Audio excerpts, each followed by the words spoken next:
Hi. What do you do when you're feeling stressed out and overwhelmed?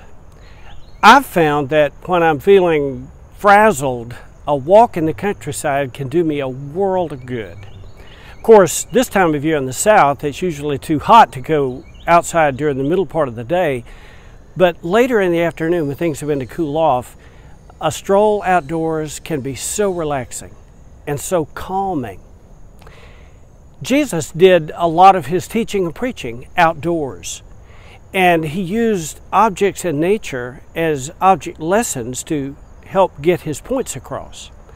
For example, in Matthew chapter 6, verses 26 to 30, Jesus was speaking to a crowd of people who were worried about how they were going to feed and clothe themselves and their families. And he said to them, "Look at the birds of the air. They do not sow or reap or store away in barns, and yet your heavenly Father feeds them. Are you not much more valuable than they?"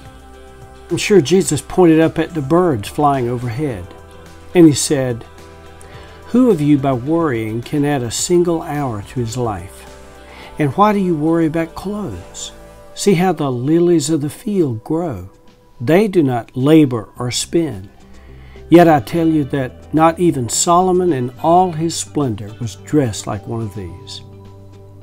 And his point was, if that is how God clothes the grass of the field, which is here today and tomorrow is thrown into the fire, will he not much more clothe you, O you of little faith? That was the most powerful and enduring lesson on trusting in God to meet our needs in history. And yet all Jesus needed to drive his point home were birds and wildflowers. Now think with me about this. In order for what Jesus said in Matthew 6 there to come true for you and me, two things are necessary: our faith and God's faithfulness. That is, God's trustworthiness to keep his promises. God will keep his promises, no question about that. And so the only question remaining is, will you and I trust him to do it? You know, in America today, we have so many safety nets that we rely on to meet our needs.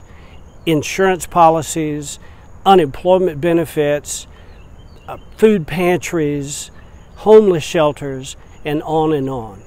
And so we're just not used to relying solely in God to meet our needs. We're used to thinking that it's God plus something that's necessary.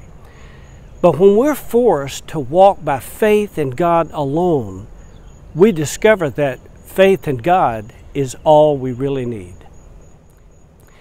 God will meet your needs.